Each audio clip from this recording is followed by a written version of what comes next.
Hello and welcome back. As always, I will start with a key message. The search for wisdom through self-knowledge is a central element of the actual revolution in ancient Greece. This, of course, remains relevant still today, especially in the context of social media, where bullshitting ourselves has become a common road to self-deception. Now over to John. In episode 4 of Awakening from the Meaning Crisis, John discusses the emergence of the actual revolution in ancient Greece and the influence of Socrates on this revolution. Socrates is seen as a pivotal figure in Western philosophy, and his teachings are still studied today. Socrates believed in the importance of know thyself, which involved a deep understanding of one's own thoughts, feelings, and beliefs. He saw this as central to achieving wisdom and self-transcendence. One aspect of this self-knowledge was recognizing the ways in which we deceive ourselves, which in modern language can be referred to as bullshitting. Socrates believed that we are often driven by powerful motivations, such as the pursuit of happiness or fame, without fully understanding the truth of these pursuits.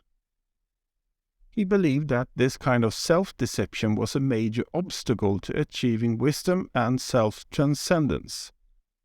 Today, social media has become a major tool for bullshitting, as people present a curated and often distorted version of themselves to the world, often prioritizing popularity and attention over truth and authenticity.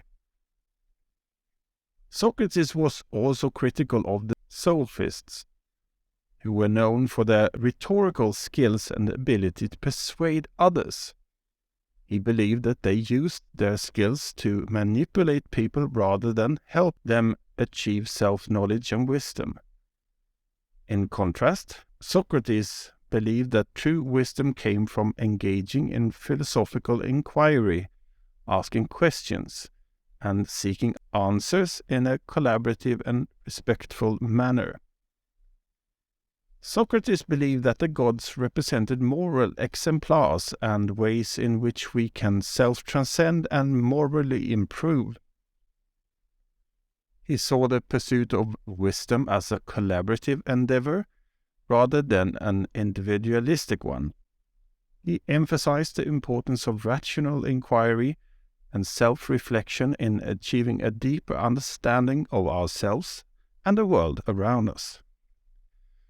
Now over to me again.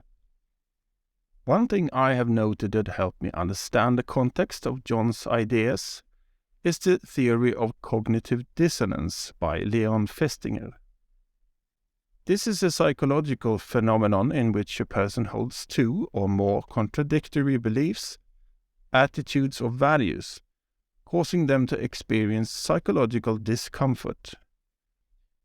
Social media provides a seemingly endless stream of information, opinions, and worldviews, which can create a sense of confusion and uncertainty for users. This can lead to cognitive dissonance, where a person experiences discomfort or tension when confronted with conflicting beliefs or information. To reduce this discomfort, people may seek out information that confirms their existing beliefs, or engage in self-deception and bullshitting to maintain a consistent worldview. Therefore, please pay attention to who you listen to online and why.